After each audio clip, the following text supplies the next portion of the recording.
One Sunday evening early this autumn, a dapper, silver-haired violinist walked onto the stage at Scarborough Spa's Grand Hall for the last time.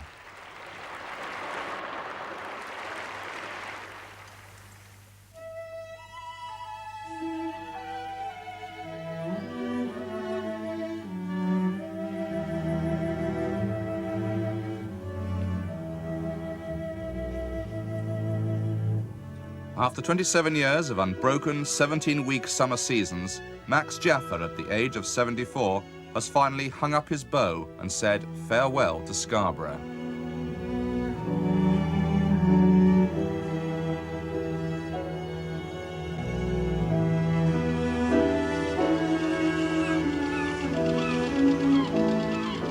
Three and a half thousand concerts over more than a quarter of a century have made Max Jaffa guardian of the tradition of music on the Spa. But he thought he was coming to Scarborough for just one season. I was invited to come by the Scarborough Corporation, and having talked to him about it, I said, no, I didn't think that really was my thing. And I was being a bit sort of selfish and not giving it too much thought, because it would mean having to engage an orchestra and arrange to have a library of music that could be played. And I'd never done anything like that, you see. And so I said, well, thank you very much, but I'd rather not. And then Jean, my wife, chipped in and said, oh, you ought to. Just try it for 1 year, and I promise you that you will not only love it, and I'll show you some of the most beautiful countryside. And she was absolutely right. It is beautiful up here, and there is lovely countryside. I've made a tremendous amount of friends over the years. It's always a great joy to go down to the Spa and play. Max Jaffa's audiences grew old with him, their adoration maturing with the years. Many, like him, scarcely missing a concert. Never miss a first night and the last night, and most nights in between. I've been coming down for 65 years, on and off. And I've grown to love music, and I think it's a great privilege, because he is a unique person. He's the most talented violinist. He's a marvelous entertainer. He has a fantastic rapport with the musicians and with the audience. Andy has that knack of talking to people, getting us laughing, getting us singing. The nightclub kind of entertainment isn't for everyone. And although we attract down at the Spa an elderly kind of person, there are a lot of young people who come here as well. I brought my 7-year-old granddaughter a fortnight ago for the first time. She said, could she go see Max Jaffa? And she enjoyed every moment of it. I can't think of anybody who would want to go to hear the same thing night after night after night after night. But then, you know, I'm speaking as a musician. And when I look down and see the same faces and see them year after year after year, I think, well, really, it's a great tribute. And I'm rather sort of humble about that. Some fans built their entire holidays around Max. Others, with a devotion worthy of any pop fan, travelled long distances. The Silver Blues group from Grimsby brought a cake and a travelling repair kit. That's gone wrong. Cut! I'd started icing classes, and I thought it'd be rather nice to give him a cake. It'd be something, a little way of saying thank you. And so I did just that, brought a cake for him, and he was very pleased with it. I've done it each year since. It's violin, I'm sure it nearly makes it talk. It does. And it's with it. And this music is like a breath of sea air, which we always get when we come to Scarborough. He's a gentleman. I'm sure he's one of nature's gentlemen. And we all feel that way about him. He's great.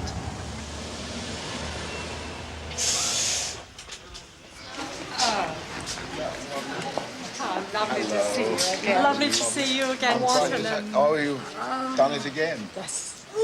Better than ever. Every year it surpasses itself. Well, that's absolutely wonderful. No. If music be the food of life, play on. Your steady. What are your favourites? Fascination, the selections from the Great Waltz, Sound of Music he played last Thursday night, it was brilliant. What's your favourite? I like the gypsy music. Yeah. What sort of tunes? I mean, can you sort of hum us any?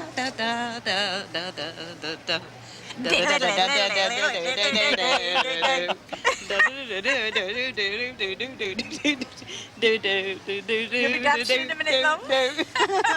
I'm always doing that. Max Jaffa's fans came in all shapes and sizes. I need some kind of relaxation and something that would take me completely off what I'm doing in the wrestling ring. So what do you do? I go to see Max Jaffa.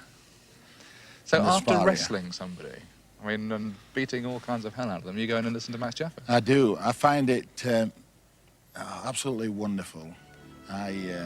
It brings every emotion out of me when he goes into the beautiful Merry Widow waltz and that. It completely takes me out of myself. And I go home humming the melodies that I've heard him play. And he stood the greatest test in the entertainment world. He stood the test of time.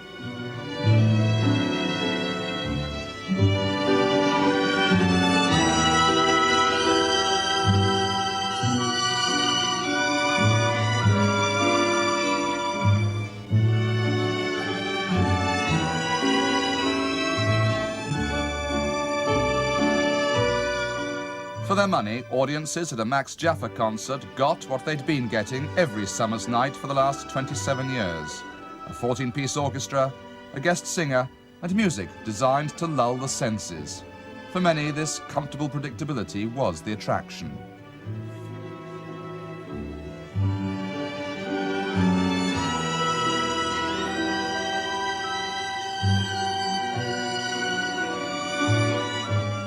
It was Max's proud boast that none of the music played was repeated within 3 weeks, so devotees could go to the concert every night of their holiday and hear a completely different programme every time. But complete happiness for a Max Jaffa audience was when the guest singer was his wife, the contralto Jean Grayston.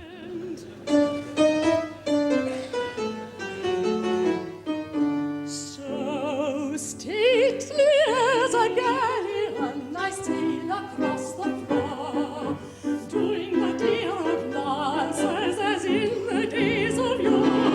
I dance with Mrs. Tiverton, she whirls me round and round, but though she maneuvers me wonderfully well, I never get off the ground. So gay the band, so giddy the sight, I try not to get depressed, and it's done me a power of good to explode and get this lot off my chest.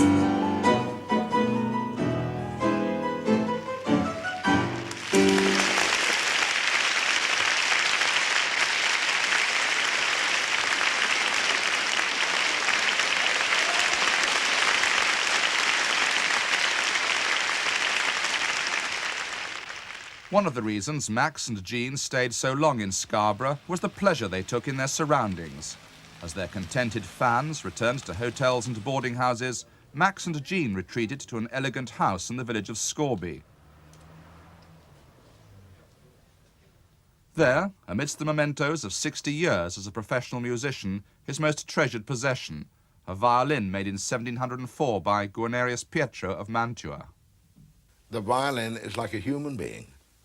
A human being, especially an old human being, doesn't wake up in the morning and open his eyes and jump out of bed and leap into the bathroom and do all the things. They do it rather slowly, and it takes a little more time. This is an old violin, and that's the most wonderful thing you could say about it, that it's reacting in the way that a human being reacts. I practice my scales certainly for 20 minutes to half an hour every day. You must practice scales. And if you practice scales, then everything else becomes much easier. Not easy, but easier. It all began for Max on his 6th birthday with an ultimatum from his father. He came into my room and said, "My son, I wish you many happy returns of the day, and you're going to be a violinist." After a scholarship to the Guildhall School of Music, Max got his first professional experience playing in hotel and restaurant orchestras. At the Piccadilly Hotel one lunchtime, he played to the legendary Fritz Kreisler, who gave him advice he's never forgotten. He said, when you play a piece of music, give it the best performance you can. If you don't happen to like that particular piece of music, then give it a better performance. Another idol, the man widely regarded as the 20th century's greatest violinist, Jascha Heifetz. He had the greatest technique. I mean, he always played anything that was quick, a bit more quick than anybody else, but beautifully clean. After the war, Max became a star as leader of the Max Jaffa Trio. With the pianist Jack Byfield and cellist Reg Kilby, he made the Palm Court style all his own.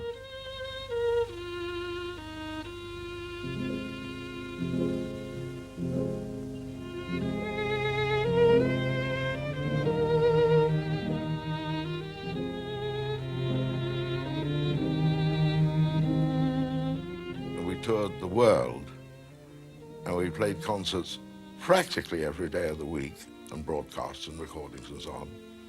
In fact, almost lived together, the three of us. And over a period of some 30-odd years, I cannot remember one cross word.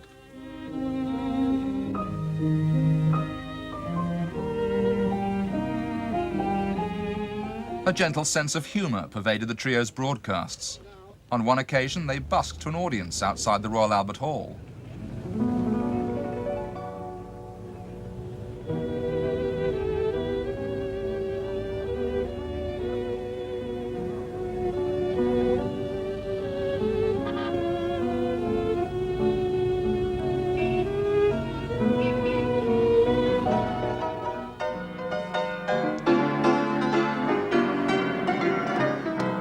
Perhaps it was memories of the Royal Albert Hall which this summer encouraged the Jaffas to help a Scarborough busker raise money for the lifeboat.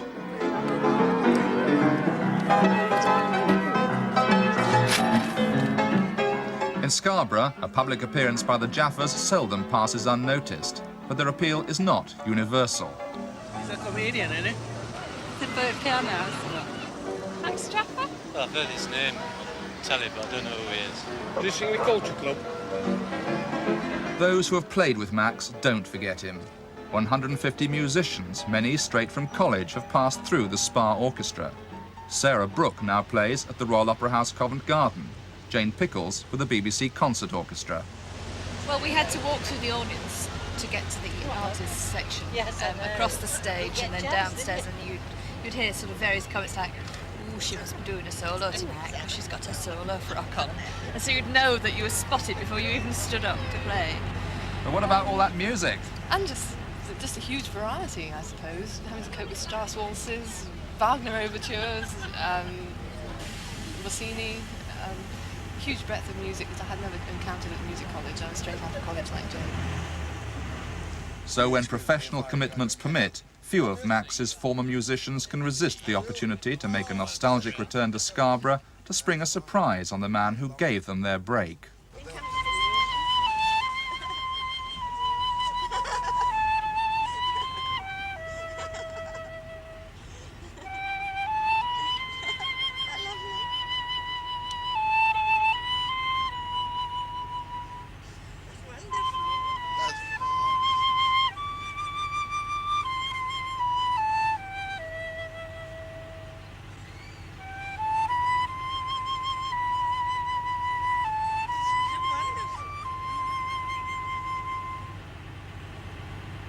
Well, hello, how are you?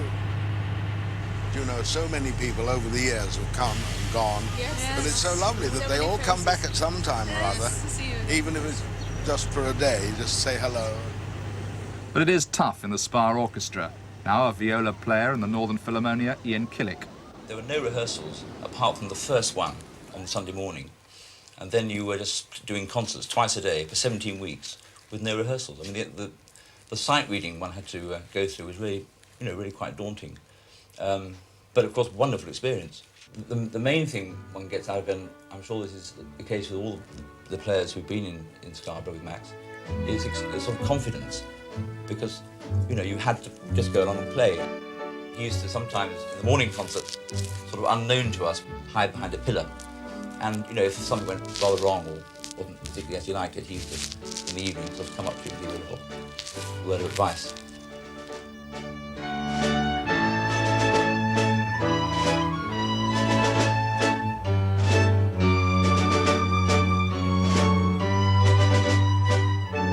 The Spa Orchestra gives 2 concerts a day. In the morning, weather permitting, it plays outside. The audiences doze, have their 11s, or just think their private thoughts.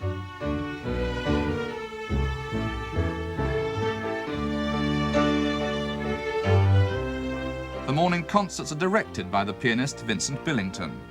The thing that amuses me, this job compared, say, to the Free Trade Hall in Manchester or the Royal Festival Hall, is quite unique. Come out of the house at night, you wander down the cliff thinking that you're going to play the Rhapsody in G minor by Brahms, and somebody stops you on the way and says, hey, how about the Ballad in G minor by Chopin? And you finish up playing the Ballad in G minor by Chopin, probably not having practiced it for a few months. That's what makes it so unique. But after 17 weeks giving 2 concerts a day, the members of the orchestra could be forgiven for occasionally forgetting which day of the week it is, let alone what they're meant to be playing. But Max has no doubt that lack of rehearsal is good, both for the musicians and also for musical standards. We meet in the band room about 15 minutes or so before the performance. Everybody has their own music. We just go through the music, talk it through. Right, gather round, children. Here is the first lesson. Now, we don't really need to do much about this. The first selection, the Leha, we all know that. Plays itself. And Jeffrey, not too noisy. Thank you. Curb your impatience. I mean, if you think we're getting slower, we're not. You're getting quicker. Right. Scarborough Fair. Lovely. Well, listen to Fred very carefully. He gropes his way. Now, after you've groped, you come to this lovely piece by dear old Jack. Adorable piece. And then comes the actual performance. They're sitting on the edge of their chairs and really taking note and enjoying it.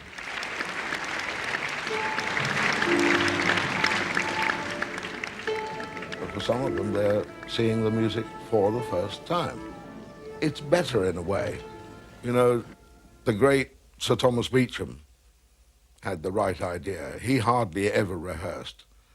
He just sort of played through the things and said, in fact, he said, these musicians, they know it all. They played it far more times than I conducted it. And if I just let them play, they'll play.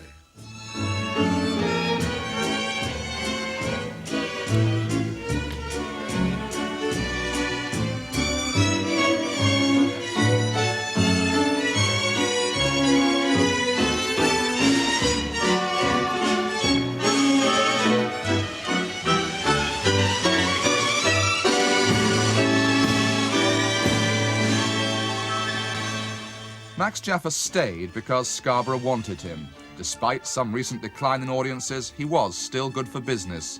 Former tourist chief Don Waterman. He's got that magic thing about him. He is totally professional to start with. So professional. I've never met anybody more so.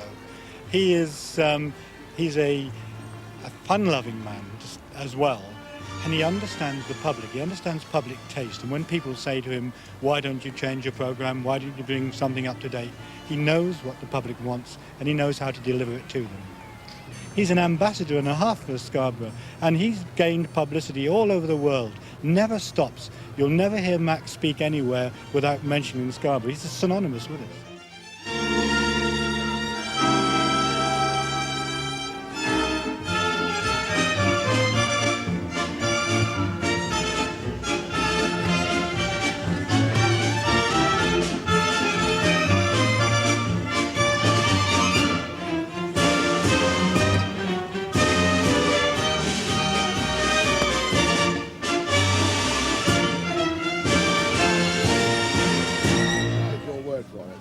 After 27 years, Max and Jean Jaffa had learnt to make the most of their Scarborough summers. Go on, I dare you.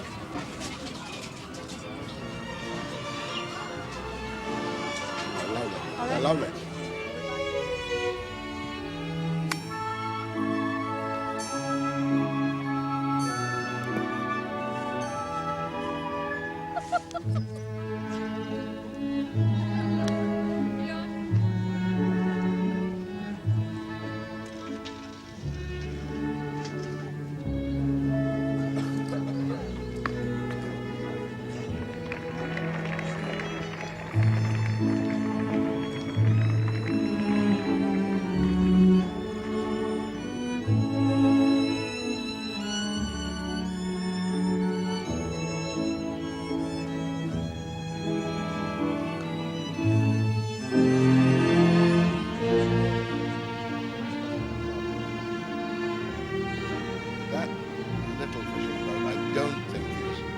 Max's decision to leave Scarborough was neither easy nor clear-cut. In fact, his mind was reluctantly made up for him. The story was given that in a radio interview, I had said that I was retiring. In fact, I hadn't said anything of the sort. And there should have been a retraction, but really, does it matter? What I'd said was that I'm coming to the end of my present contract. And what happens after that, I don't know. But of course, I am getting on a bit, and people must know that. But at no time did I say that I was retiring. But the paper took it up, and therefore everybody else took it up, and almost made up my mind for me. Despite a petition that Max should stay, Scarborough Corporation finally decided that music on the Spar next year will be provided by other musicians. It wasn't enough to prevent many a moist eye at the prospect of Max Jaffa's final concert.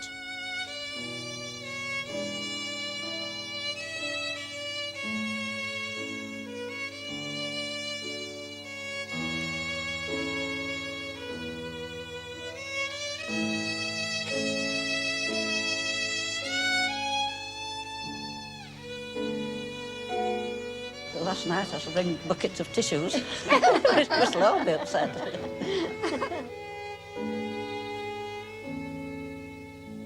It'll all be very sad, very sad, because Max and Jean have been part of Scarborough for such a long time.